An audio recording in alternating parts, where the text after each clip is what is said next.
So I'm here to discuss how we can use third parties to contribute really successfully into the payment ecosystem, but it's essential through quality relationships with those parties. I'm Peter. I'm a QSA and a 3DS QSA at Nettitude, and anything more you want to find out about that, you can come and talk to me later. That's LRQA Nettitude. They do lots of things. We're an ASV provider, we're a QSA company, and lots of other security stuff as well. You can come and talk to me about that later too.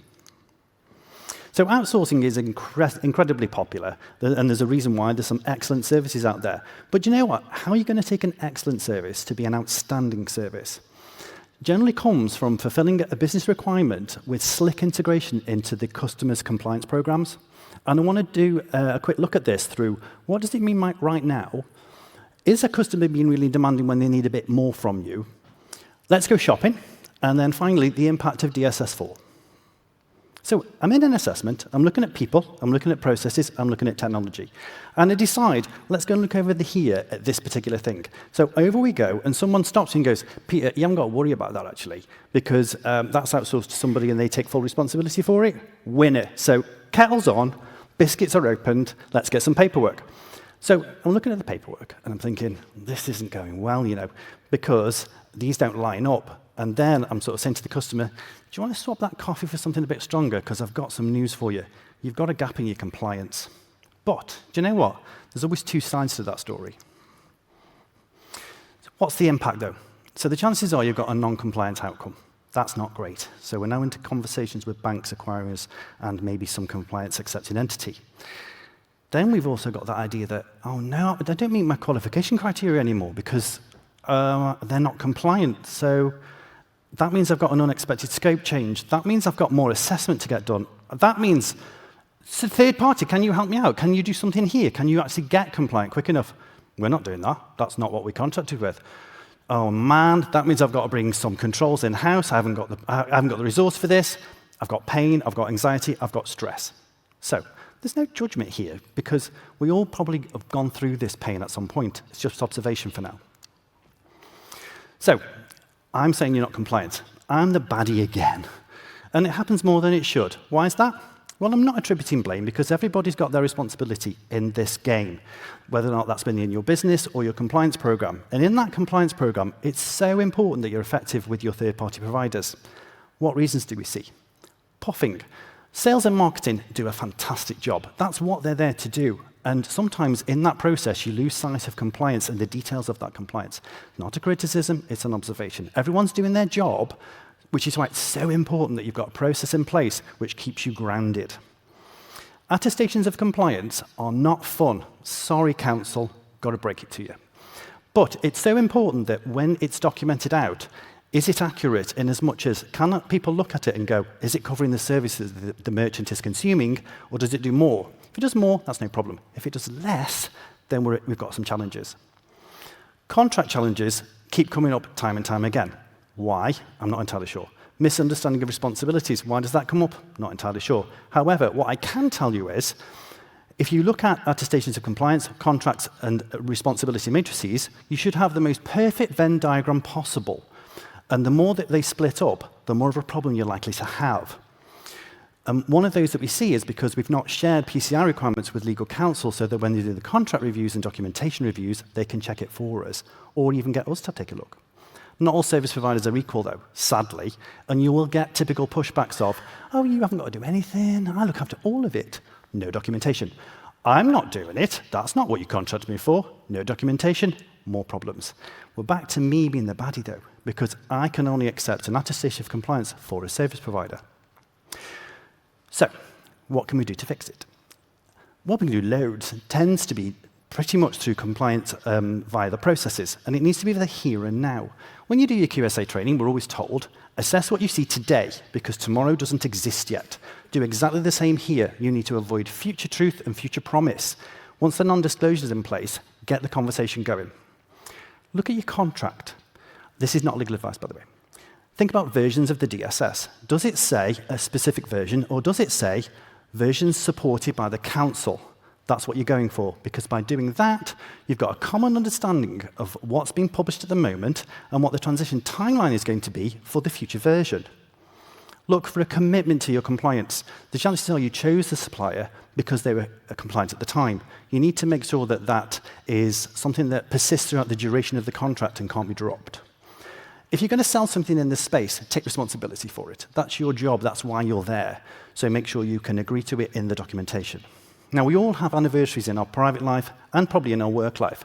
And PCI isn't any different. So make sure your PCI birthday card, aka your refreshed attestations of compliance, get delivered to you in a timely fashion each year. And then finally, think sometimes it does go wrong, and we might need some exit provision. What I'm going to do here is quote one of my favorite TV shows, Judge Judy. She'll say, if it's not in the four walls of that contract, it doesn't matter. We should all channel Judge Judy when it comes to this. Responsibility matrices, really, really important. Make sure they're specific. Anything that's vague is unhelpful to all parties. Because you know what? If you can't see who's responsible, start the presentation again. Use your QSA. Get them to check that documentation out at this point, because what you don't want to happen is what happened before. If they can take a look at it and say, actually, I can check who's responsible, I'm avoiding the surprise, and you specifically need to do that when it comes to frequency-based controls, because how are you going to recover from that? It could be too late down the line. What you don't want is any third-party service provider issues finding its way into an INFI document. We don't want anything on them anyway, but we certainly don't need that. Business as usual. Is it really, really acceptable to only discuss something with your third party once a year through a document? Probably not.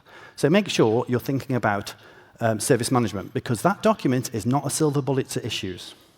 And you know what? We should need to stay in our lane. What does that even mean, Peter? So you are entirely at liberty to use a service provider who is not compliant. That's your choice. That's your risk to manage. If you're going to do that, service management really matters, because you need that oversight of those controls throughout the period for when they need assessing. Because you can use that mechanism to use your assessment on the third party, but you might need to pay for evidence, documentation, interview time, etc. And that needs to be considered in your contract. But please do not use that as the PCI DSS standard as a way to constantly batter your service providers. It won't go down well. So, you're a service provider, and you think, why are these customers so annoying? I'm doing this service, I give them a document every year, please go away. That's not enough these days. Ask, is it a me problem or is it a you problem? We do see issues where we've got professionals who move out of the merchant space and into the service provider space, which is great. People move around. But what we can all agree on, there's only one standard. But don't forget, there are instances where you need to beef up a requirement for a service provider, or it's a service provider only requirement, and it's making sure you acknowledge that. Is your lack of interaction with your customers making things worse? Are they asking you questions like, why can't I trust these guys? What are you even hiding from me? I don't get it. You're burning money, they're burning money. And you don't want to be that topic of conversation. It's not really good for any party. You've got some fantastic solutions out there, but what's missing? You're missing governance and integration. That's going to be the success to making it really harmonious. And you're now, if you don't do this, you're going to lose your advantages of what your business can offer. Merchants need service providers that make their life easy through what they do for their business and how they integrate. So we can all do better. If it's a merchant or if it's a service provider, think about education and awareness and understanding the relationships you've got with your parties. Sometimes it's actually just one or two individuals within a company that cause these challenges, and we need to overcome it by using rigorous processes. We have conversations at Nettitude with people who want to get into this space, and they've not even read the standard, which is really concerning.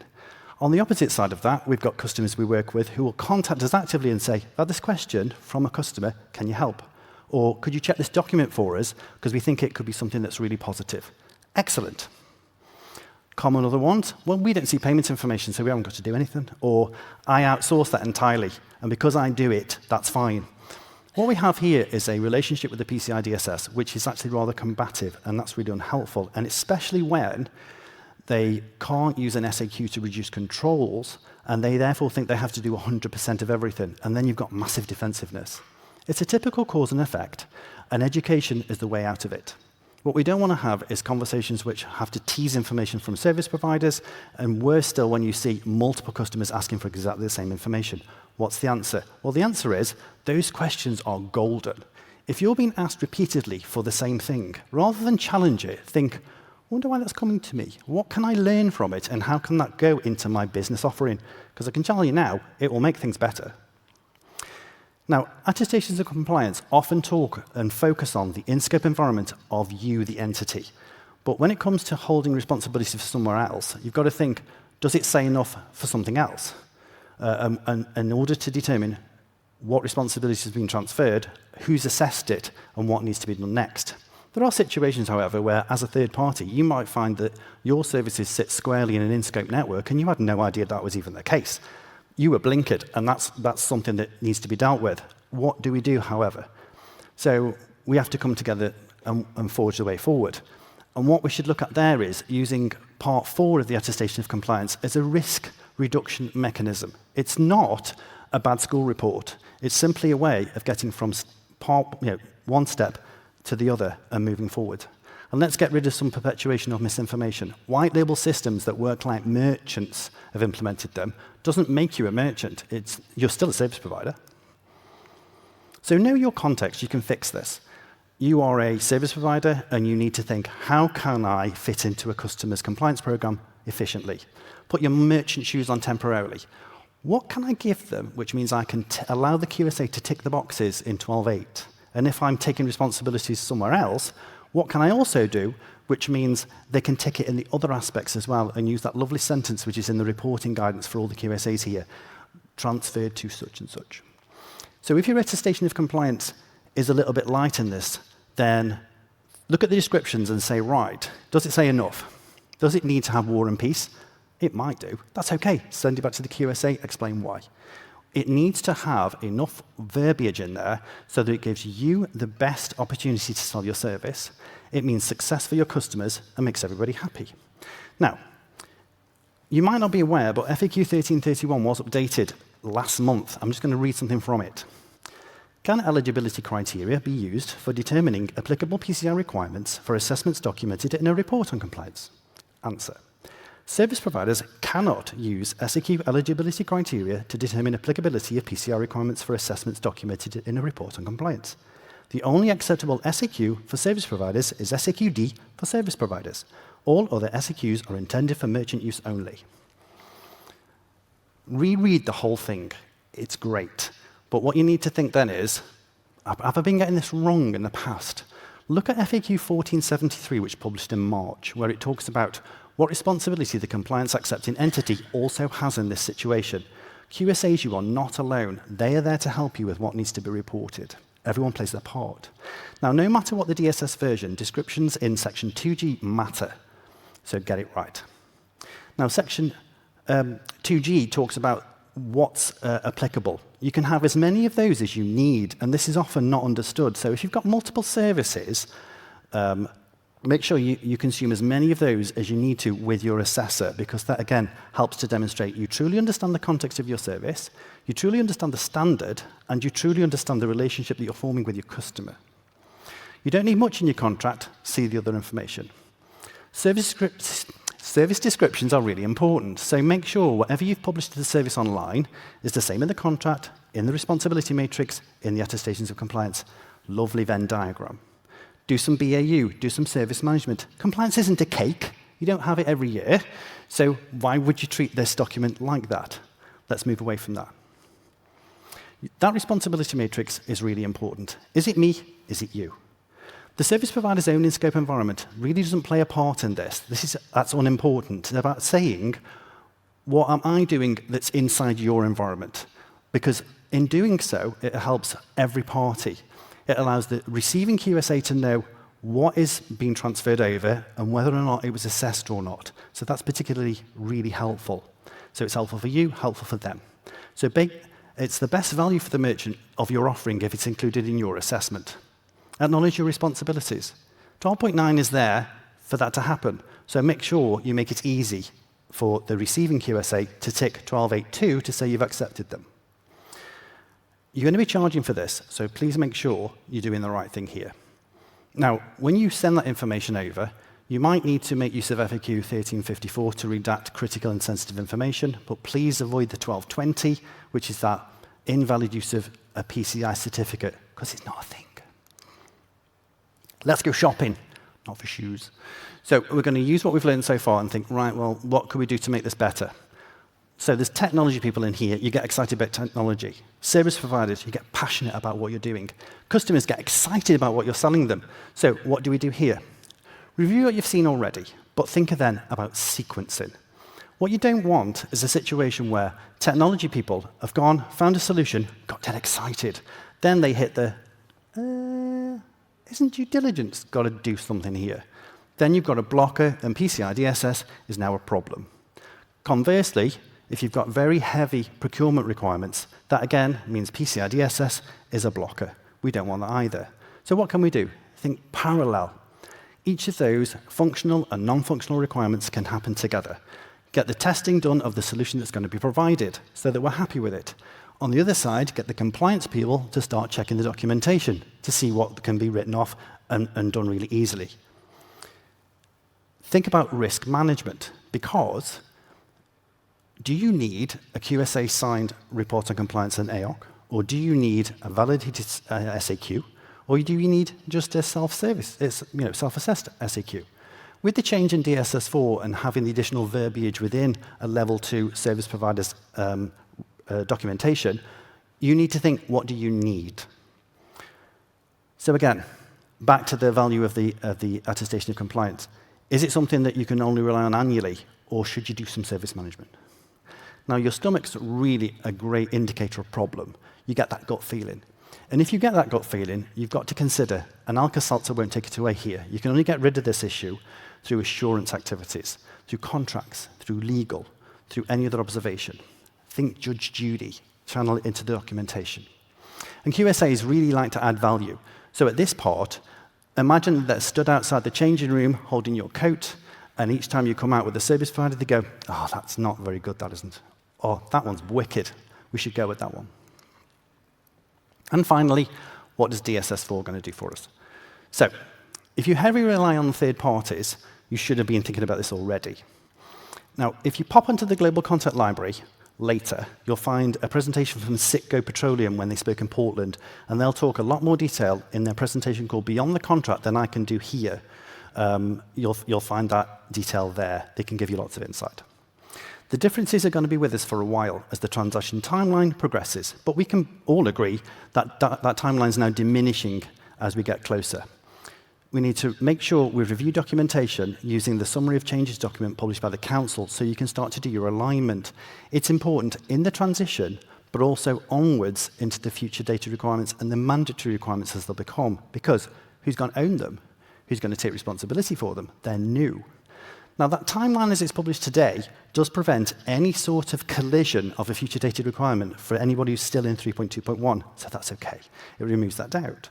But if there's going to be a people or process and technology change, which is needed to impact or make a future data requirement in place, then make sure you start thinking about that sooner rather than later, because you don't want to be affecting upstream process unknowingly, and you particularly don't want to affect anything that might affect a customer's consumer journey to pay for something.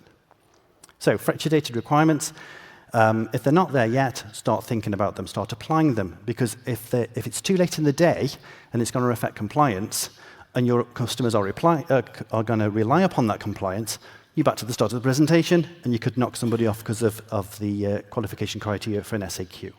Start talking today, not tomorrow.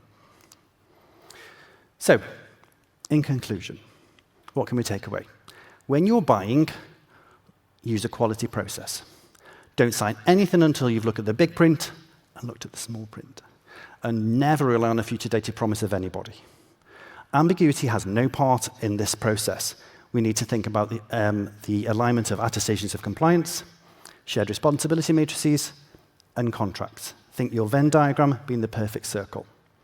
A good third party really makes everybody's life easier by meeting that business requirement and also slotting neatly into the compliance program of the customer.